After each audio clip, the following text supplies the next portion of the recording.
voy a iniciar la grabación de la clase. Seguidamente, lo que entonces primero vamos a hablar de fuerza elástica por el tema de la energía elástica, cuando veamos energía. Y lo que después vamos a ver si es específicamente algo que está ligado con las guías que se denominan constantes de movimiento, que es la parte específicamente la cantidad de movimiento.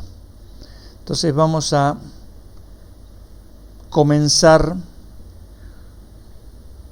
con la parte de fuerza elástica. Eso lo vamos a pasar de alguna manera rápida o semi rápida. Igualmente pasamos eso, hacemos un intervalo y después arrancamos con el otro tema.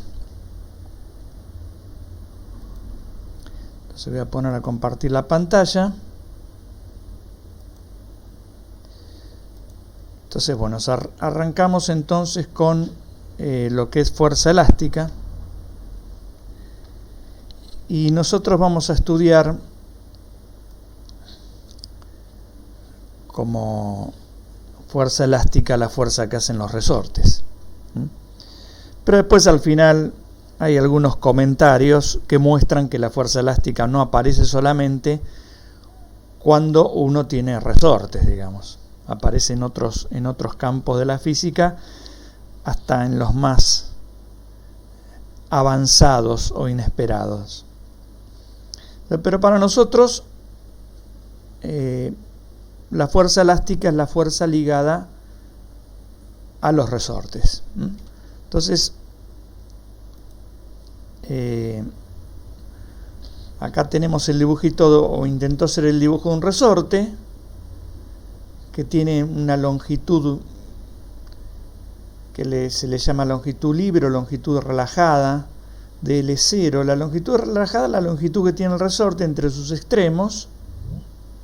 Acá el resorte está unido a dos masas. Entre sus extremos, la longitud que hay en el resorte, cuando uno no lo estira ni lo aplasta, esa es la longitud relajada. O longitud libre, como suelen llamarle. Ahora, si la longitud libre es esta que se ve acá en el dibujo, cuando yo tironeo de las masas, de esta masa, tironeo de esta masa y de esta masa, entonces paso de esta situación a esta, aparece una fuerza sobre esas masas que es fácil imaginar que en ambas masas tironea hacia adentro, ¿no? Háganse ustedes la idea que son ustedes los que están agarrando con sus dedos este extremo del resorte y este extremo y lo estiran. Y bueno, el resorte va a hacer fuerza tendiendo a que eso no pase. Inversamente, si la longitud relajada del resorte es esta, que se ve acá, o sea, es un resorte más largo, si yo lo aplasto el resorte, lo agarro, pongo un dedo acá y el otro acá y cierro mis dedos, y bueno, voy a sentir una fuerza sobre mis dedos hacia afuera, en los dos dedos.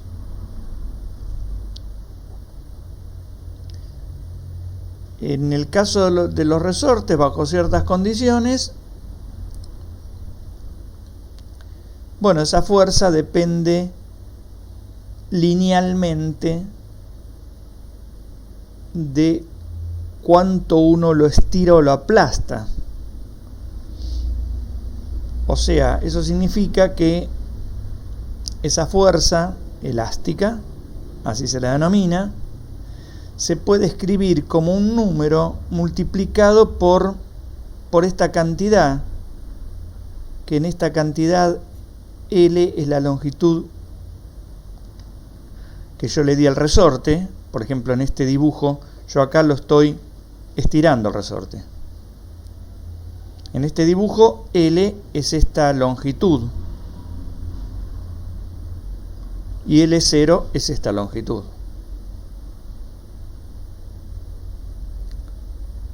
Entonces, no sé, si L son, no sé, 30 centímetros y el resorte sin estirar tiene 10 centímetros, esto va a ser 30 menos 10, va a ser 20. Yo multiplico a esos centímetros por un número que se llama constante elástica y con eso obtengo la fuerza. La constante elástica tendrá que tener las unidades adecuadas para que cuando yo multiplique ese número por una longitud me dé una fuerza. Entonces ya uno se da cuenta que esa constante elástica tiene que tener como unidades fuerza sobre longitud. Fuerza sobre longitud, porque si después yo multiplico por longitud, se me va longitud y me queda fuerza. Vuelvo a repetir para los que ingresaron recién que estoy explicando fuerza elástica, no tanto en el contexto de la dinámica, sino con el único fin de cuando hablemos de energía, no en esta clase sino en la próxima, ahí aparece la denominada energía potencial elástica, la que tiene que ver con las fuerzas elásticas. Igualmente ustedes en la guía de dinámica tienen algunos problemas para hacer donde aparecen resortes. Bueno, entonces decía que salvo que uno lo deforme mucho al resorte, que lo estire tanto que ya el resorte no vuelva, cuando uno lo suelte no vuelva a su forma original, o sea...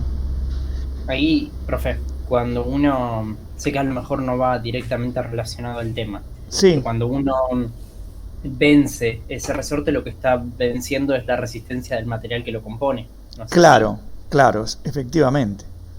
sería la flexibilidad del material. Exactamente. Ya hay uno, es como que daña la estructura interna del material y el resorte deja de funcionar como un resorte convencional. Muy bien, claro. Gracias. Como un resorte convencional. Para nosotros un resorte convencional es algo que genera una fuerza que se puede escribir como un número por el estiramiento. Si el resorte se daña, como dijo acá el compañero, ya esta fuerza no se puede escribir así. Se podrá escribir de otra manera más complicada seguramente. Bueno, entonces un resorte hace una fuerza que es proporcional a su estiramiento o su compresión, dentro de, obviamente, ciertos límites. La misma fuerza la hace un elástico, ¿no? Un elástico, estoy hablando de un elástico de una ropa, ¿no? De una, qué sé yo. Del elástico que se utiliza en una prenda de vestir.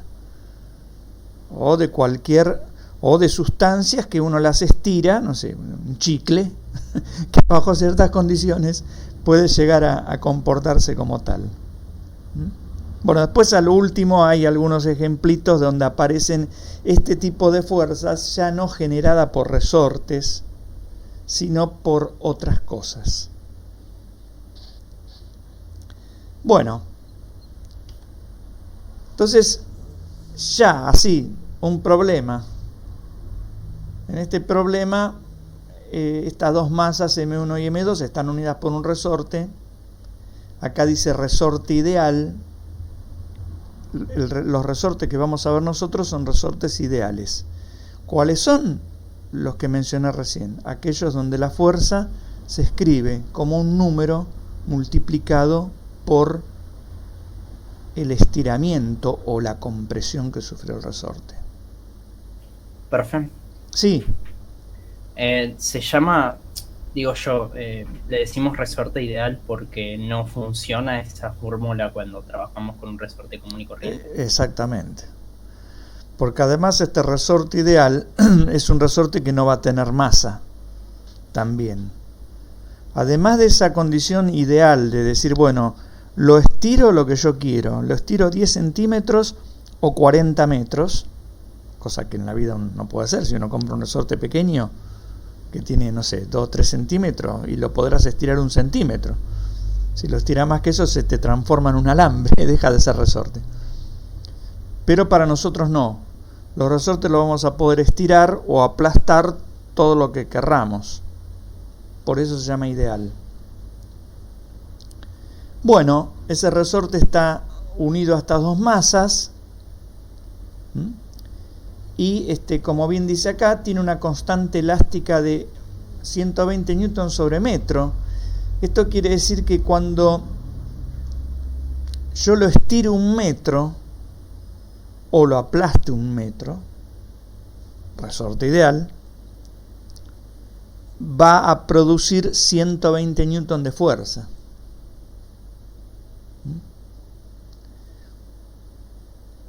O mejor dicho, para estirarlo 1 metro, voy a tener que tironearlo con 120 newton. La constante elástica es la que me dice cuán duro es el resorte. Si la constante elástica es un número muy grande, el resorte es más duro. Si en vez de ser 120 newton sobre metro, la constante elástica fuese 1000 newton sobre metro, para estirarlo 1 metro, tendría que aplicarle 1000 newton. Entonces la constante elástica mide en la vida real lo blando o duro que es un resorte. Bueno, entonces acá dice sobre M1 se aplica una fuerza de 24 newton sobre M1, como se ve acá en el dibujo. No hay rozamiento, se considera despreciable. En el instante inicial el resorte se encuentra relajado, o sea, cuando está relajado no hace fuerza, porque no está estirado ni aplastado, está relajado. Y M2, esta masa está descendiendo, o sea, hay un instante que es donde yo tomo la foto del problema, que es este que se ve acá, donde M2 justo está bajando, pero el resorte todavía no se llegó a aplastar. Y yo le estoy aplicando fuerza a M1, que la tirará hacia arriba, no sé. Y pregunta cuánto vale la aceleración de M1, de esta masa. Después dice, responda ahora las mismas preguntas en el instante en que el resorte se contrajo 20 centímetros. O sea, lo mismo ahora, si esto evoluciona en el tiempo, y este resorte que está acá, no sé la longitud que tenía entre pata y pata, entre los extremos, pero ahora está aplastado 20 centímetros. Y acá le sigo preguntando, las aceleraciones calculadas dependen si las masas estaban ascendiendo o descendiendo, cuánto debe valer la compresión del resorte para que la aceleración sea nula, y si estas masas se mueven con movimiento rectilíneo uniformemente variado. Esas son las preguntas que vamos a responder. Son preguntas de dinámica. Ustedes tienen ejercicio en la guía sobre estas cosas, pero vuelvo a repetir que estoy explicando resorte para que después cuando hable de energía y aparezca ahí la energía potencial que se denomina elástica, bueno, uno tenga una idea de qué le están hablando. Entonces vamos a ver este problema. Igualmente es bueno que intenten hacer algún ejercicio de los de la guía donde aparece un resorte de dinámica, ¿no? Porque también, vuelvo a repetir, hay otra guía que es la guía de constantes de movimiento, donde aparecen resortes, pero para la parte de energía, donde ya ahí uno no utiliza la fuerza que hace un resorte, sino la capacidad que tiene un resorte de guardar energía. Ya vamos a hablar de eso, ¿no? Bueno, entonces vamos a este problema.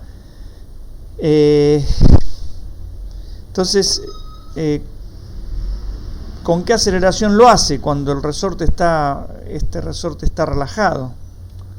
Bueno, yo hago el diagrama de cuerpo libre, o sea, volvemos a la dinámica, ¿no? Acá tengo las dos masas. Lo voy a pasar esto rápidamente. Tengo las dos masas. dibujo la fuerza que hay sobre las masas, tengo el peso de una de ellas y el peso de la otra, las normales y la fuerza aplicada. Y obviamente pongo un sistema de referencia en alguna parte.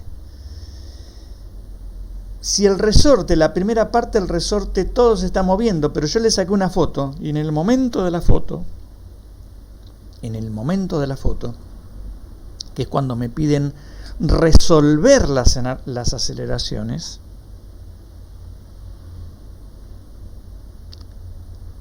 el resorte está relajado. Si está relajado, no hay fuerza aplicada sobre las masas. Fuerza elástica, ¿no? Es decir, las únicas fuerzas son las que ustedes ven acá. Y el problema se traduce en un problema sencillo, donde en X tengo la fuerza aplicada para la masa M1, tengo el peso, componente X. Esto ustedes lo saben hacer ya. Es un problema simple de la primera parte. Y en Y tengo la normal y la componente Y del peso. Bueno, lo resuelvo y encuentro esta aceleración para la masa M1. Para la masa M2 también tengo la normal, tengo el peso que descompongo en Y y en X. Y bueno, en X, para la masa M2, en X, tengo solamente la componente X del peso, o sea, esta, ¿no? Porque el resorte, como está relajado, según lo que dice el problema, no hace fuerza contra esta masa todavía. Bueno. Y tengo en Y la normal 2 y la componente Y del peso. Entonces de acá saco la aceleración. Y estas son las aceleraciones en el momento de la foto. Entonces acá ya uno empieza a ver una diferencia con los primeros problemas de dinámica. ¿Qué pasa? En los problemas de dinámica que nosotros hacíamos, las fuerzas aplicadas sobre las masas no cambiaban. Entonces las aceleraciones eran siempre las mismas. A diferencia de eso, en estos problemas, claro, como el resorte se va a aplastar o a estirar a medida que pasa el tiempo, las aceleraciones van a cambiar momento a momento. Por eso acá se pide la aceleración cuando la foto es esta. Y ahora seguramente les voy a pedir, a ver, vamos atrás de vuelta.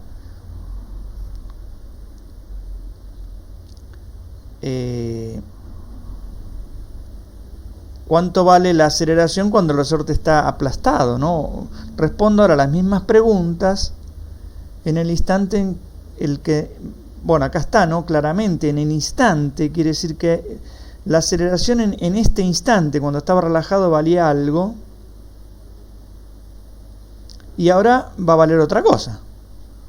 Ahora el resorte está aplastado 20 centímetros y vamos a calcular otra vez las aceleraciones.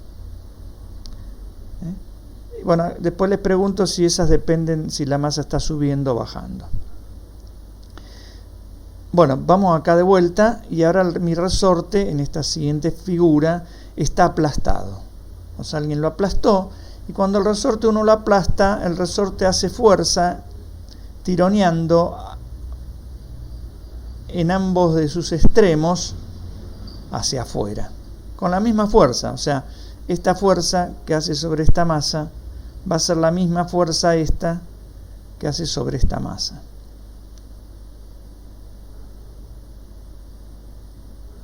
Quiero aclarar, las fuerzas son las mismas, no son pares de interacción estas dos. Acá le puse F', pero no es que esta sea el par de interacción de esta. Porque el par de interacción de esta está en el resorte. Y el par de interacción de esta fuerza también está en el resorte.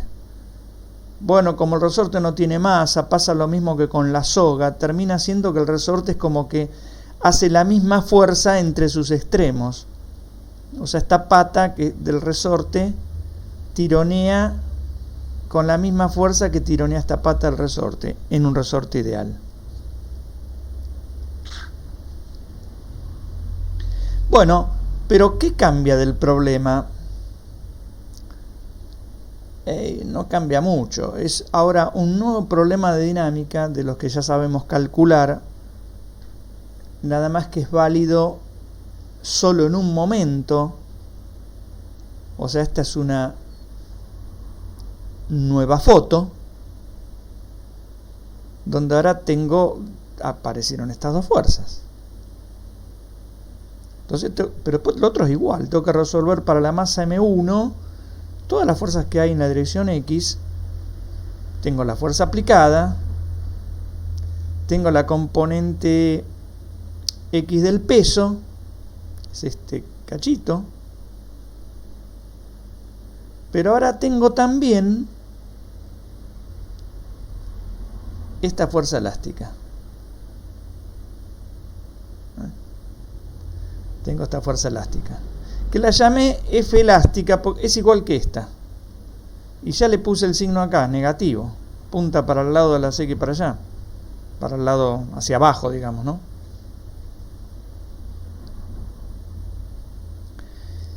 ¿Y cuánto va a valer? Y va a valer lo que dice acá. Es K por la longitud que cambió el resorte, que es la longitud que tiene menos la que tenía. No me dicen la que tiene ni me dicen la que tenía, me dicen simplemente que el cambio en longitud, o sea, me dan directamente el delta X, que para nosotros es el cambio de longitud del resorte, me dicen que vale 20 centímetros, directamente me dan este dato. O sea, 0,2 metros.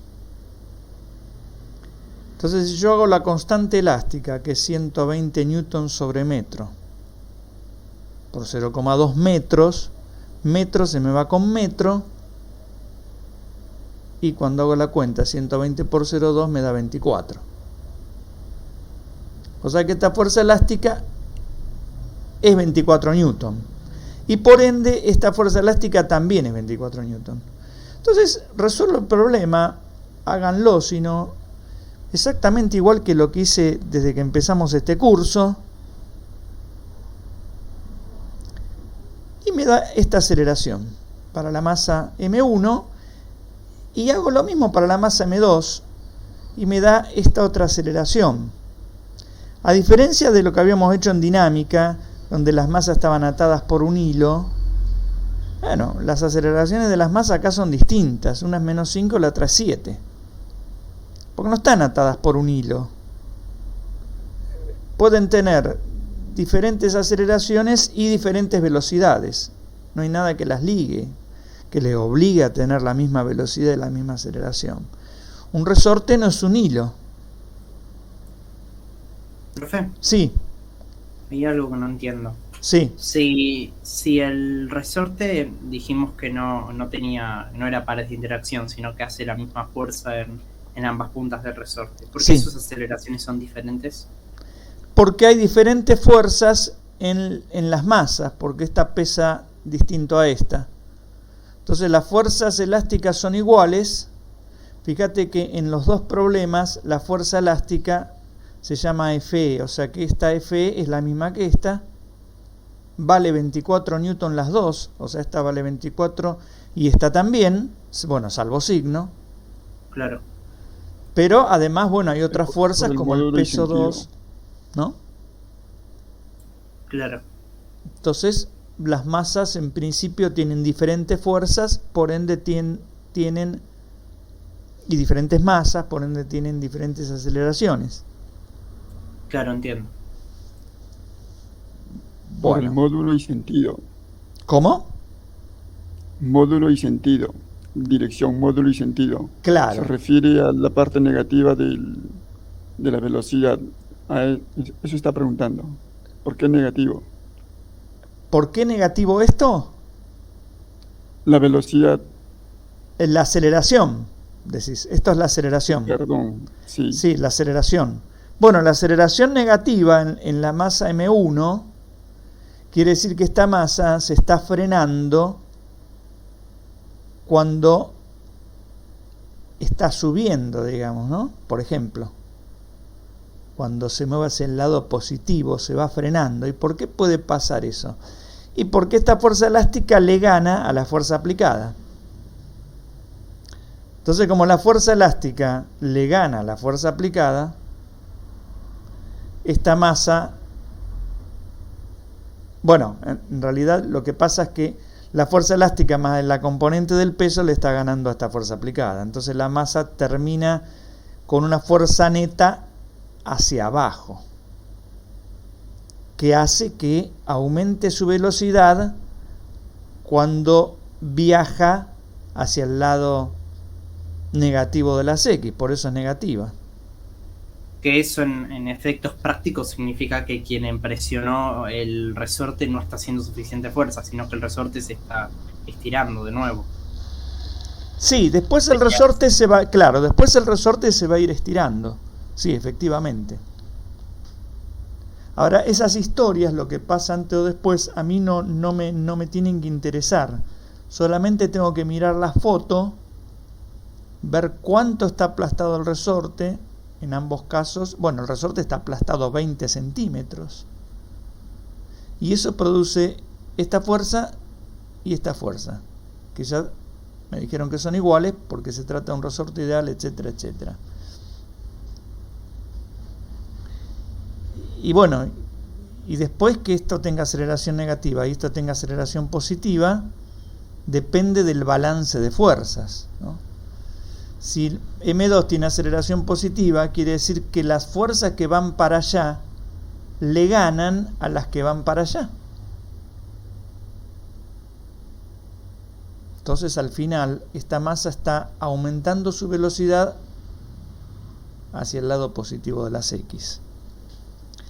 Lo que aparece acá como aceleraciones de distinto signo no aparecía en los problemas que hacíamos nosotros de dinámica, cuando teníamos dos bloques sobre un plano inclinado, por ejemplo. Y no aparecían porque como había una soga rígida, inextensible, mejor dicho, la aceleración de una de las masas tenía que ser igual a la de la otra. O sea, uno ponía de movida esa condición, ¿no? Que es la condición de soga inextensible. Pero, vuelvo a repetir, esto no es una soga, es un resorte, es como un elástico, ¿no? Yo puedo a esta masa dejarla quieta, apretarla contra el plano, dejarla quieta, y esta puede moverse, la puedo estirar, ¿no? O viceversa. Estirar esta y esta clavarla o pegarla al bloque, al plano inclinado, perdón. Entonces, si hago eso, esta tiene velocidad 0 y aceleración 0, mientras que esta tiene aceleración positiva y velocidad positiva. La pregunta que también estaba acá, no sé si entendieron o alguien quiere preguntar más acerca de por qué acá es negativa y acá es positiva la aceleración, o se entendió. Yo lo entendí, profe. Bueno, las masas están desvinculadas, o sea, una no está obligada a moverse con la otra, eso es lo que estoy diciendo. Después acá preguntaba si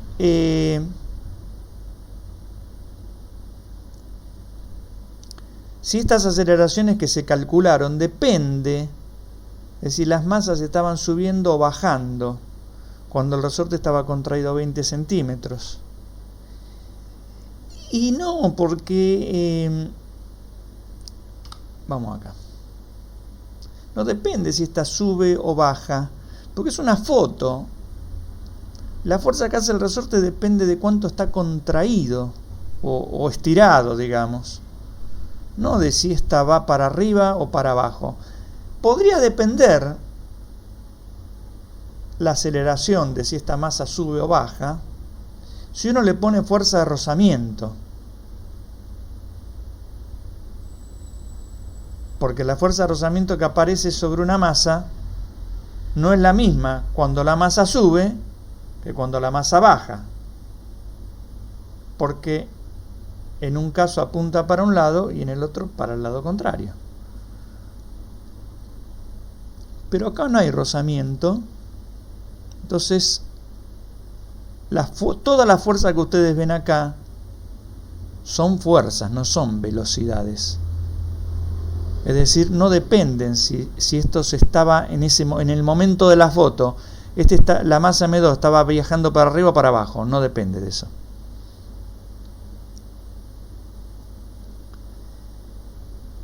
Bueno,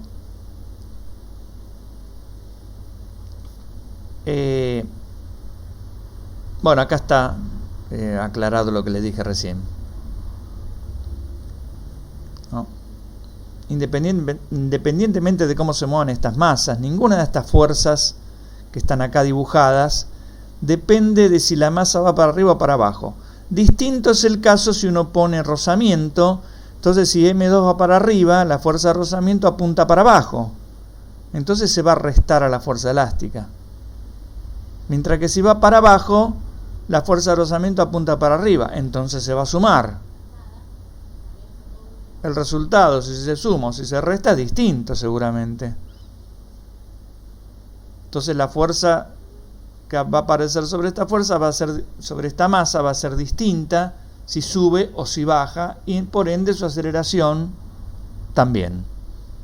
Pero acá no hay rozamiento.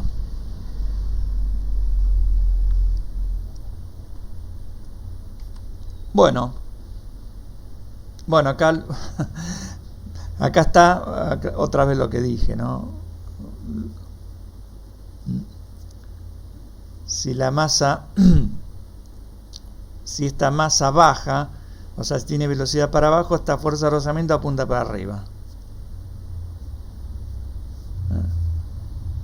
Bueno, mírenlo.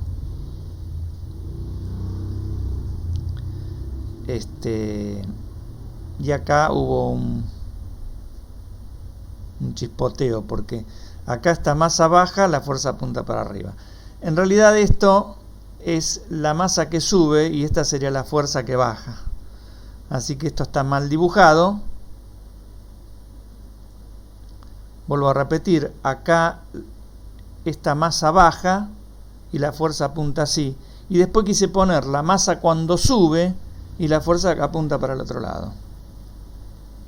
Así que ahí está mal. Bueno, después la otra pregunta es cuánto debe valer el resorte, la compresión del resorte para que la aceleración sea nula. Bueno, como dije antes, se trata de un simple problema de los de dinámica que ustedes venían haciendo. Entonces hay que agarrar las ecuaciones dinámicas de la masa M2, por ejemplo en X, que es esto, sobre la masa M2, vamos al dibujito anterior, sobre la masa M2 tengo la fuerza elástica que es positiva y tengo el peso que es negativo, en la dirección X. No hay otra fuerza. Entonces, en la dirección X tengo la fuerza elástica positiva, el peso negativo. Y me preguntan cuánto tengo que aplastar el resorte para que la aceleración me dé 0. Bueno, pongo esto igual a 0 y de ahí despejo la fuerza elástica, que tiene que valer 10 newton. Porque, bueno, la componente X del peso es 10 newton. Pero si la fuerza elástica vale 10 newton, entonces como la puedo escribir como la constante elástica por el estiramiento, de acá puedo despejar el estiramiento. Acá también hay un error en la... Perdón, discúlpenme, yo puse K por delta X, tengo que despejar delta X y me olvidé de pasar el delta X ahí. Vamos a copiar. O sea, acá son 120 y acá no es NE, es delta X lo que va, ¿no? 120 por delta X, y entonces el delta X es Bueno, 10 newtons sobre 120, 8,3 centímetros.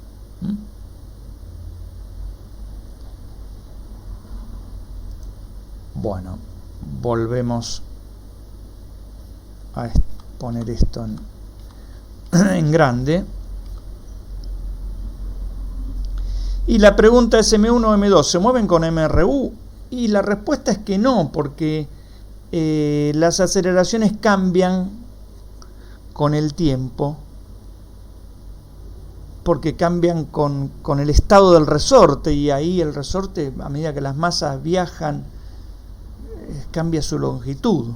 Entonces no es un problema de MRV.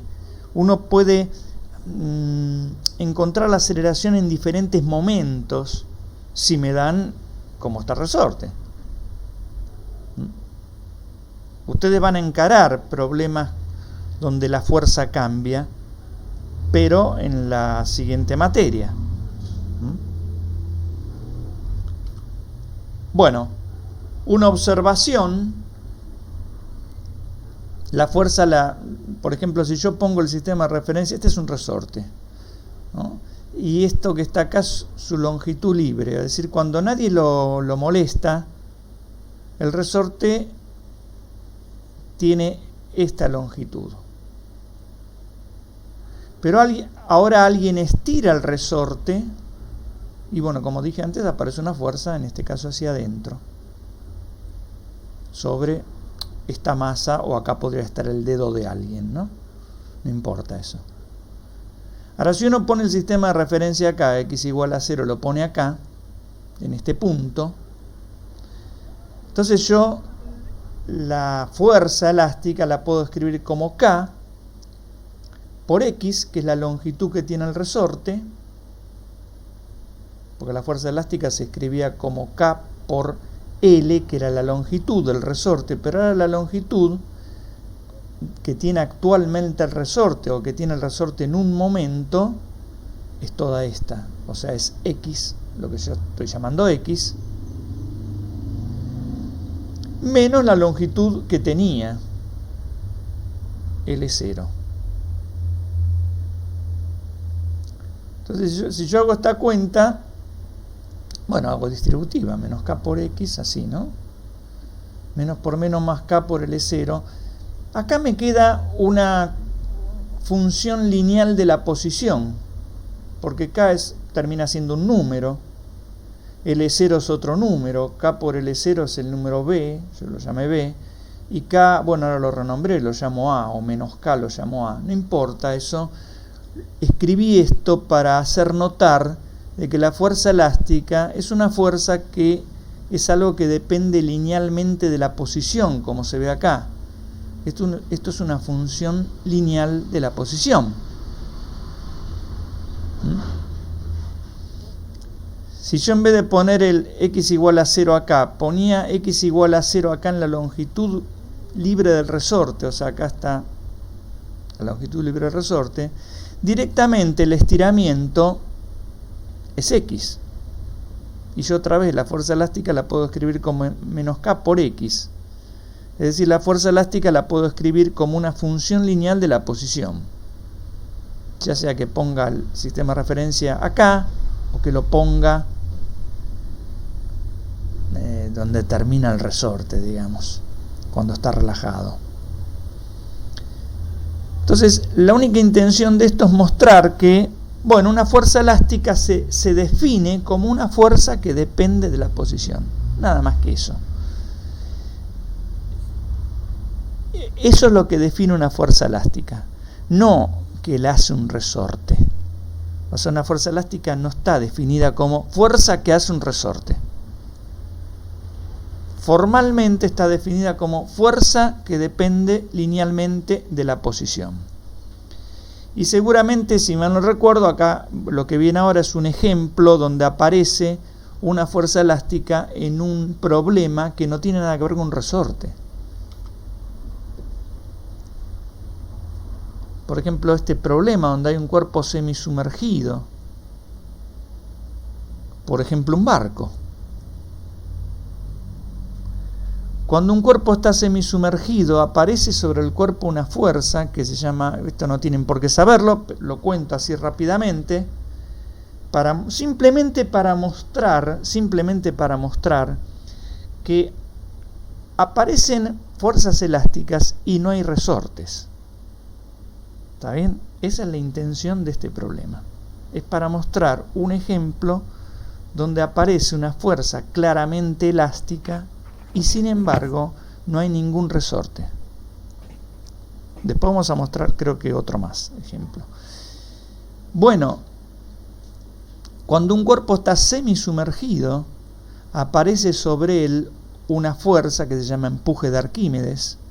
Esto se ve en física de fluidos. Y el empuje de Arquímedes se puede escribir como el peso de el agua que desplaza en este caso este cilindro cuando uno sumerge el cilindro. O sea, sí. ¿Ingeniería B, física de fluidos? Sí, claro, sí, obviamente. Así que esto lo van a ver en ingeniería de cajón, digamos. Porque es la parte de hidrostática encima, ni siquiera ven la parte hidrostática y la parte de hidrodinámica. O sea, las fuerzas que aparecen cuando los fluidos están quietos y las complicadas fuerzas que aparecen cuando los fluidos están en movimiento. Claro. Entonces, interrumpo. Sí. Se entiende que no hay resorte porque tiene otros mecanismos, mejor dicho, tiene otros parámetros, como volumen y densidad. Sí, tiene otros parámetros. Sí, acá no hay resorte. O sea, imagínate que esto es un buque. ¿Cuál es la fuerza que aparece sobre el buque? Y la fuerza es el peso del agua que entraría en la parte sumergida del buque. O sea, si uno pudiese calcular cuál es qué cantidad de agua entra en la parte del buque que está abajo del agua, ¿no? El peso de esa cantidad de agua es esta fuerza.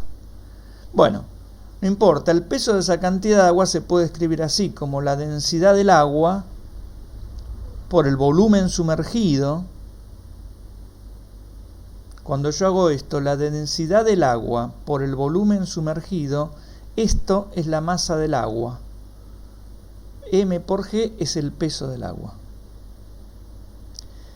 Ahora, en el caso del cilindrito el volumen sumergido, fíjense, es pi por radio al cuadrado, o sea, el volumen de un cilindro es el área de la cara por lo que se sumerge el cilindro, en este caso. Entonces yo tendría que hacer pi por radio al cuadrado, que es la superficie de esta tapa, la superficie multiplicada por esta longitud, que es la que se sumerge, que yo estoy acá llamando Y. Ese es el volumen sumergido. Entonces el volumen sumergido lo multiplico por G y por ρ. Entonces tengo el volumen sumergido, que es esto. Lo multiplico por G y por ρ. Y me da el peso del agua que cabería en ese volumen sumergido. Obviamente,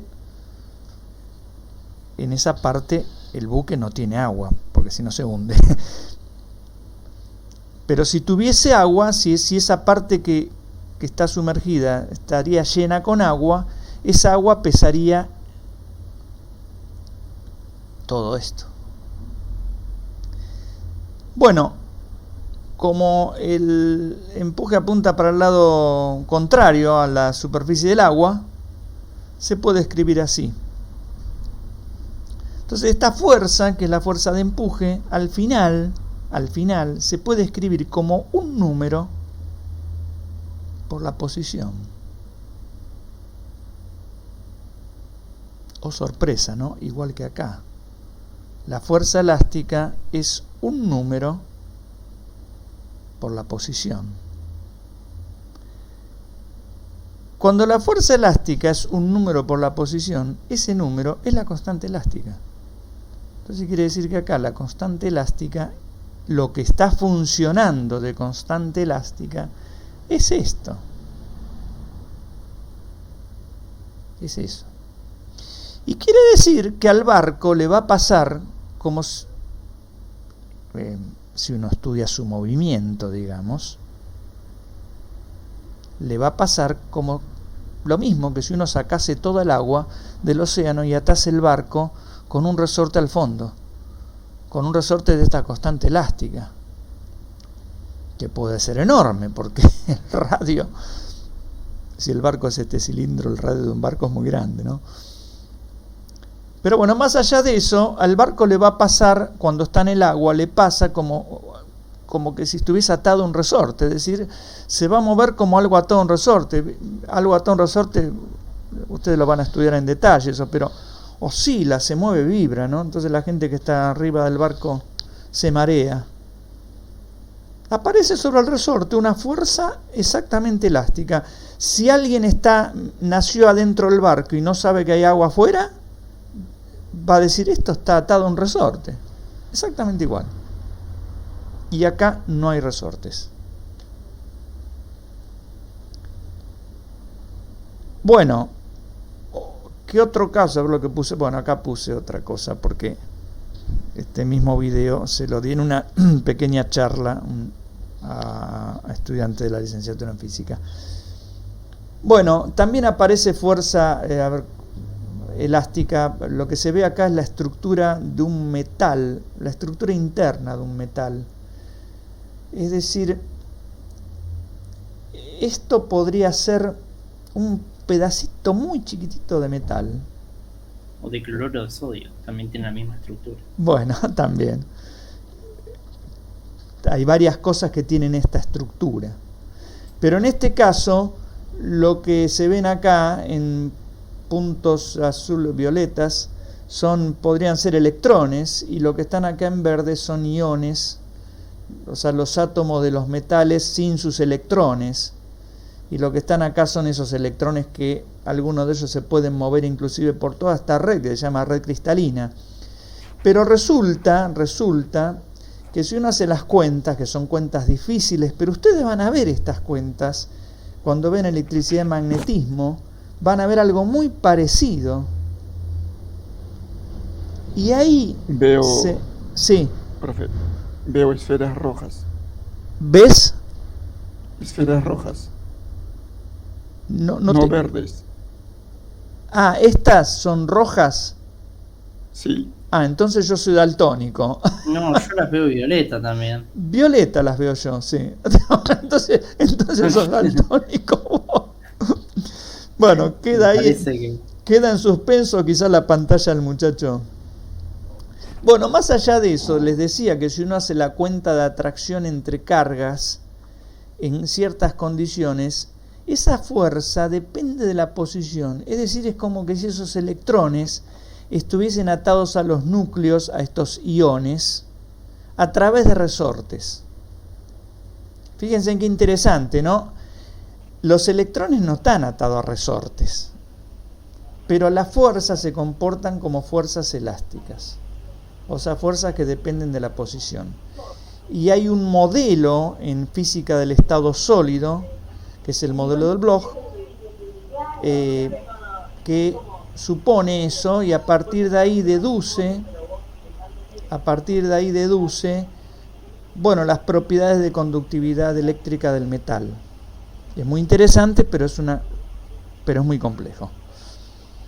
A partir de ahí aparece lo que se llama estructura de banda de los metales, conductividad, etcétera, etcétera. Pero vuelvo a repetir, este es otro caso donde la fuerza que se denomina multipolar eléctrica funciona como si fuese un resorte. Estos iones y los electrones están vibrando como si fuese que estuvieran atados a resortes. Bueno, este es el otro caso donde aparece una fuerza elástica, ahora no me acuerdo, bueno, acá. Esto es de la Universidad Land, esto es en Suiza, pero fue una charla que se dio en el CERN, que está en Suecia, en el laboratorio del CERN. Y bueno, voy a comentar esto muy rápidamente, pero las ciertas partículas como los quarks son componentes de los protones y neutrones. Hay un micrófono abierto, perdón. A ver si alguien puede cerrar el micrófono. Bueno, gracias. Él decía que los protones, lo que está acá dibujado es un protón. Los protones y los neutrones también están compuestos por otras partículas que se llaman quarks. Toda esta teoría es muy compleja de explicar, pero se hacen fuerza como si fuese que estuvieran unidos por resortes.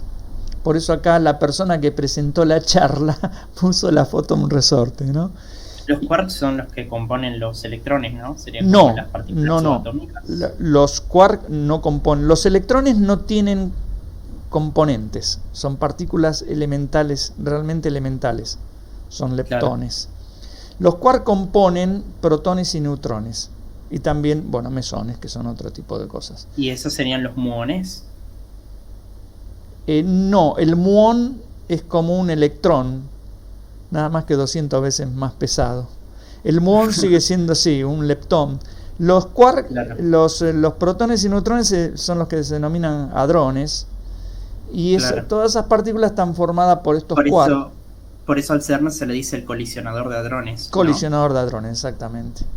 Ahora, lo asombroso es que estos quarks se hacen fuerza como si fuese que estuvieran unidos por resortes. Por eso esas fuerzas inclusive se las dibuja como resortes. No es casualidad que esta fuerza se la dibuje como un resorte. Bueno, las partículas elementales se hacen fuerza de una manera bastante compleja, por eso viene. Pero ¿y la fuerza que utilizan, esa que vemos como resortes, es la fuerza nuclear débil, puede ser? No, la fuerza nuclear fuerte. Justamente. Sí. Es la fuerza nuclear fuerte. Generalmente la explicación de la fuerza es a través del intercambio de partículas, a esa escala ya muy compleja, claro, de la física. Toda la fuerza los electrones son los fotones. Claro. El intercambio, claro, sí. Todas las fuerzas se explican por intercambio de partículas. En este caso los quarks intercambian unas partículas, se llaman gluones. Glue viene de pegamento, digamos, ¿no? Pero claro, esos gluones que también encima se hacen fuerza entre ellos, a diferencia de los fotones, todo muy complicado, esto sí. Pero fíjense que aparece el dibujito del resorte. Yo quería mostrar eso. O sea, el resortito, la fuerza elástica tiene una importancia en toda la física, desde las más simples hasta la más compleja. No quiero decir que esta estructura se puede explicar poniendo F igual a K por X fácilmente con una fórmula, porque la vida sería mucho más sencilla. Claro. Esto lo explica una teoría que es la quantum cromodinámica, que por eso es QCD, o teoría de fuerza de color. Pero acá dice, acá dice fuerza como un resorte, para que la gente se entusiasme. Pero inmediatamente lo que siga esto ya no lo entiende más nadie. Pero bueno, la fuerza más o menos parece un resorte. Imagino que usted estudia esas cosas. Y yo las estudié, sí. O sea, usted tiene un nivel de comprensión muy, muy amplio en ese. Sí, porque me gustó y sigo con esas cosas y sigo mirando de esas cosas en mis ratos libres. Está, profe. Es increíble eso. Es increíble ese aspecto de la física. Sí, es increíble. Yo leo de vez en cuando artículos muy por encima, porque mi comprensión de la física, como comprenderá, es súper bajo, pero se ven cosas muy increíbles. Bueno, pero está bueno leer, por más de que, como decís vos, todavía vos sos estudiante y recién estás iniciando las primeras materias, pero yo también de jovencito leía esas cosas porque me gustaban, ahora las leo desde otra óptica, pero siguen siendo difíciles, guarda. Claro. Siguen siendo complicadas, sí. Falta la partícula que intercambia la gravedad. Exactamente. Siguen siendo complicadas y me sigo arrancando los pelos de la cabeza, pero son muy interesantes. Vamos a tener la charlita, la grabación acá.